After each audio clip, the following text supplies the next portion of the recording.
Bonjour, nous sommes sur le salon des marchés financiers avec Alain Raquillard, responsable des relations investisseurs au sein des produits de bourse de la Société Générale. Bonjour Aurélien. Bonjour.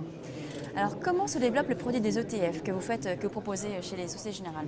Alors les ETF, c'est un marché qui est en très forte croissance. Ils ont été émis pour le premier il y a un peu plus de 20 ans aux États-Unis. Et aujourd'hui, ça représente un peu plus de 1700 milliards de dollars dans le monde, d'encours. En France, le premier ETF a été émis en 2001 par l'IXOR. C'est un ETF sur l'indice CAC 40. On connaît bien l'indice phare de la Bourse de Paris. Et aujourd'hui, l'IXOR a 30 milliards d'encours d'euros sous gestion. Quels sont les avantages de ce produit? Alors ils sont multiples. D'abord, les ETF, c'est un produit transparent. C'est un produit facile à appréhender, c'est un produit simple. C'est un produit qui est régulé par l'AMF, émis sous la forme d'un fonds, au PCEM, SICAV ou FCP. C'est un produit qui est listé en bourse, donc qui est négociable très simplement, comme une action, durant toute la séance boursière.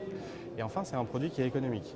Les frais de gestion sont très faibles, compris entre 0,10% à 1% pour les ETF sur les zones émergentes. En termes de performance, est-ce que ça réplique complètement le sous-jacent Tout à fait. C'est la promesse du produit, en quelque sorte. C'est répliquer exactement la performance du sous-jacent à la hausse comme à la baisse.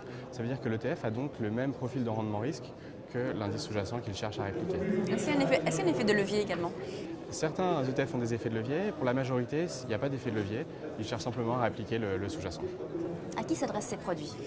Alors, en France, ces produits sont majoritairement utilisés par les institutionnels, mais il y a une croissance considérable, énorme, exponentielle, je dirais, de l'utilisation des ETF par les clients particuliers qui trouvent justement et qui découvrent les avantages, à savoir la liquidité, la simplicité, la performance et le côté économique. Pourquoi est-ce que avant c'était réservé, on va dire, aux institutionnels et que maintenant les particuliers viennent dessus? Est-ce qu'il y a un problème de coût à la base? Comment ça se passe? C'était pas réservé, disons que les institutionnels ont peut-être vu plus rapidement l'intérêt qu'ils pouvaient tirer de ces produits et les particuliers ils viennent de plus en plus massivement.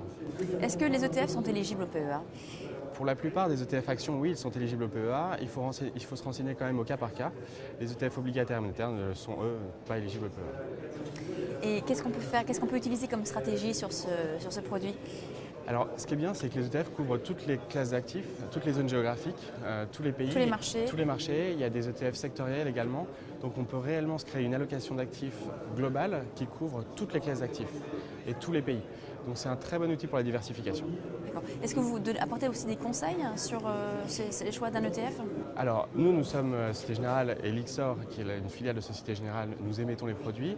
Après, nous travaillons avec des partenaires indépendants, type Day by Day, qui apportent tous les lundis un conseil sur un ETF et à la vente, à l'achat, pardon, et qui conseillent donc tous les lundis. On a une lettre hebdomadaire qui conseille un ETF. Très bien, merci beaucoup. Je vous en prie.